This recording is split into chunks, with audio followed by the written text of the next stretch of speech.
इस अनाउंसमेंट की सबसे खासियत ये रही कि ये सरकार को लग गया कि इस कैबिनेट के फिर स्वरूप को देख करके कहीं से ये घटक दलों के दबाव में बनाया गया कैबिनेट नहीं है, पोर्टफोलियो नहीं है।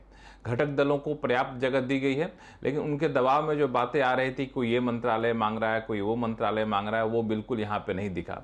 चारों मंत्रालय जो महत्वपूर्ण मंत्रालय थे जस के तस रहे। सबसे बड़ी बात, वित्त मंत्री निर्मला सीतारमण, जिसको लेकर भले ही बाकी चैनलों में बाकी जगहों में अटकलें चल रही हों कि शायद मंत्री बनेंगी नहीं बनेंगी, बनेंगी तो क्या बनेंगी, लेकिन जो हम लोगों ने शुरू से कहा था कि इसकी संभावना पूरी है कि वित्त मंत्री के तौर पर निर्मला सीतारमण कंटिन्यू करेंगी, और वही हुआ। वित्त मंत्री के तौर पर निर्मला सीतारमण नहीं।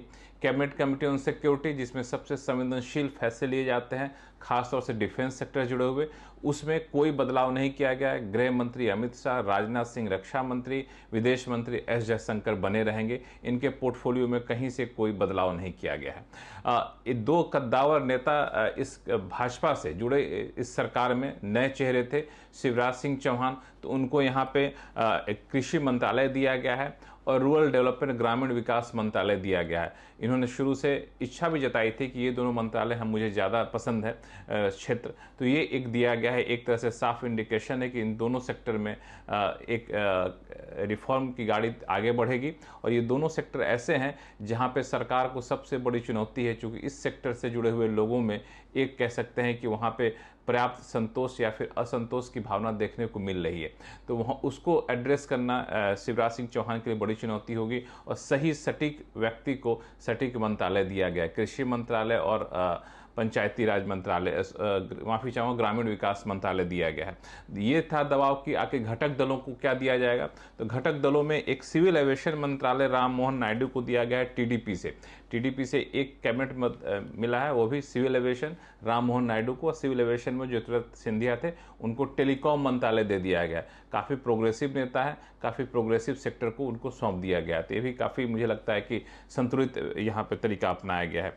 दूसरे जेडीयू ललन सिंह, उनके लिए अटकली थी, उनको क्या दिया जाएगा। रेल मंत्रालय तक की बात लोग कर रहे थे, लेकिन रेल मंत्रालय को बिल्कुल नहीं छेड़ा गया है। जस के तस अश्विनी वैष्णव के पास दिया गया है, साफ तौर से दर्शाता है कि रेल मंत्रालय में, रेलवे सेक्टर में रिफॉर्म बदस्तूर जारी रहेगा। ललन सिंह को यहाँ पे महत्वपूर्ण मंत्रालय पंचायती राज मंत्रालय दे दिया गया है, और इसमें ग्रामीण विकास पंचायती राज पहले एक ही था, वो दे दिया गया है, और फिशरी सेक्टर दिया गया। तो इस तरीके से काफ़ी संतुलित कैबिनेट पोर्टफोलियो का बंटवारा किया गया। बात सही है।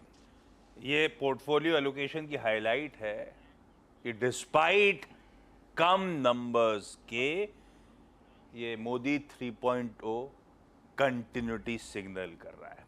सरकार हमारे टर्म्स में, ये हाईलाइट है, ये अंडरलाइन है। अच्छा, कल शाम को जब खबरें आ रही थी तो सब सूत्रों के हवाले से आ रही थी, सोर्सेस से लक्ष्मण, असीम, पूरी टीम लगी हुई थी इस नेटवर्क में। नहीं, सारे नेटवर्क्स का यही हाल था।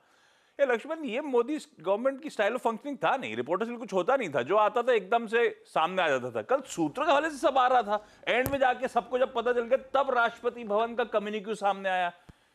ये मोदी 3.0 में रिपोर्टर्स को ज्यादा मीडिया रोल मिलने वाला है क्या?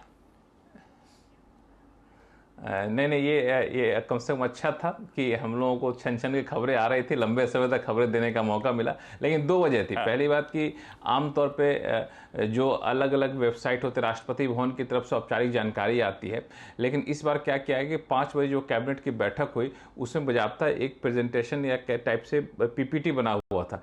हर मंत्री का फोटो, उस मंत्री के सामने क्या पोर्टफोलियो मिल रहा है, उसको पूरा पीपीटी को उन सारे मंत्रियों को दिया गया था, वहाँ पर जो लोग मौजूद थे। तो जब कैबिनेट की बैठक खत्म हुई, वहाँ से जब लोग निकलने लगे, तब ये पीपीटी धीरे धीरे लीक होती रही। इस बीच कोशिश ये ज़रूर की गई कि पीआईबी की वेबसाइट पे, प्रेसिडेंट की वेबसाइट पे, प्रेसिडेंट ऑफ इंडिया की वेबसाइट पे इसको अपलोड किया जाए, लेकिन इतना ज़्यादा ट्रैफिक था कि वो अपलोड हो नहीं रहा था। तो जब तक अपलोड होता होता हम लोग सूत्रों के हवाले से खबर ला चुके थे। हालांकि बाद में थोड़ी देर बाद अपलोड हुआ, तो फिर वहाँ से औपचारिक जानकारी निकल कर आई। बिल्कुल ठीक। अच्छा, एक सवाल और है, और ये हम सब का है, देश की जनता का है आपके लिए। यार एक वीडियो दिखाना डायरेक्टर साहब। ये कल की, परसों की ओट टेकिंग, वो नोटिस करा पीछे, देखा आपने? किस एंगल से लेपर्ड लग रहा था नहीं पता नहीं, लेकिन कंकाटी से डोमेस्टिक एनिमल भी लग नहीं रहा था। ये मैं जानता हूं कि फॉरेस्ट डिपार्टमेंट का, दिल्ली पुलिस, सबका लक्ष्मण क्लैरिफिकेशन आ चुका है कि ना कोई डोमेस्टिक एनिमल ही है। पर वीरू और मैंने काफी गहन चिंतन कर रखा है, कद काठी से लग नहीं रहा था बिल्ली है। यार ये था क्या पीछे राष्ट्रपति भवन में, कुछ पता चला क्या? दरअसल ये अच्छा हुआ कि कैमरे पे रिकॉर्ड हो गया, क्योंकि हम लोगों को भी नज़र वहाँ पे नहीं पड़ी कुछ सेकंड के लिए वहाँ से गुजरा, लेकिन क्या था किसी को औपचारिक जानकारी दी नहीं गई है। हम लोग यही मान के चल रहे थे कि लेपर्ड होगा, लेकिन फॉरेस्ट डिपार्टमेंट का कहना है कि ये बिल्ली है, लेकिन बिल्ली तो इतनी बड़ी होती नहीं है, पता नहीं कैसे कह रहे हैं। यहाँ तक कि देर शाम तक राष्ट्रपति भवन की बिल्ली है, बड़ी हो सकती है। ये भैया आपको कुछ पता चला क्या कौन था ये? अच्छा हुआ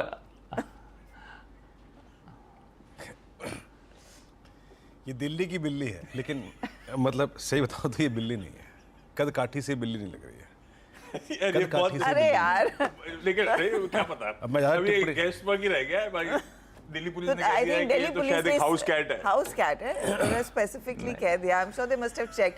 ऐसा राष्ट्रपति भवन में कोई जंगली जानवर थोड़ी ना घूमेगा, ये बात तो मतलब आप सही घोड़ा कह रहे घूम हो, सकता है। लेकिन अपना काम है बस के आगे और घिरा देने। हालांकि लेडी हो ये मिस इन्फॉर्मेशन हो गई है। हालांकि महिला होने के नाते हाँ। मैंने कहा कि हालांकि लेडीज होने के नाते द्रौपदी मुर्मू की बचाव कर रही हैं हर्षदा, लेकिन ये तस्वीर इनको सपोर्ट कर नहीं रही है। नहीं, वो तो लॉजिक पे जा रही हूँ। राष्ट्रपति भवन में कोई वाइल्ड कैट तो होगी नहीं। लेकिन चलिए इंटरेस्टिंग थी वो इमेज, तो यार जब पूरा ट्रेंड कर रही थी तो हम क्यों नहीं दिखाएंगे? ये दुबई या कोई अरब नेशन होता तो आप सोच सकते थे कि कोई टाइगर या बड़े काम लेपर्ड। की चीज है, क्या पता। भारत में नहीं आगे होगा। बढ़ रहे हैं। हालांकि आशीष ये लक्ष्मण क्या कह रहे हो? आशीष ये बिल्कुल घनघोर आश्चर्य की बात है। वहां पे मैं तो वहां पे था 5 बजे से मैं वहां चला गया था, एक परिंदा भी वहां पर नहीं मार सकता। कैसे वहां पहुंच गया और कैसे सामने से गुजर गया, मुझे बहुत ही आश्चर्य लग रहा है कि उस इलाके में जहां से गुजरा वहां तो भाई साहब बिल्कुल इतने चाक चौबंद सब रहते हैं सुरक्षा कर्मी। तो वहां की पेट कैट होगी। अच्छा चलिए हम आगे बढ़ रहे हैं, ये टॉपिक यही रोक रहे हैं, आप लोग भी गैस करते रहिएगा। लेकिन ये रहा कल का वो मोदी 3.0 का जो पोर्टफोलियो से दिख रहा है।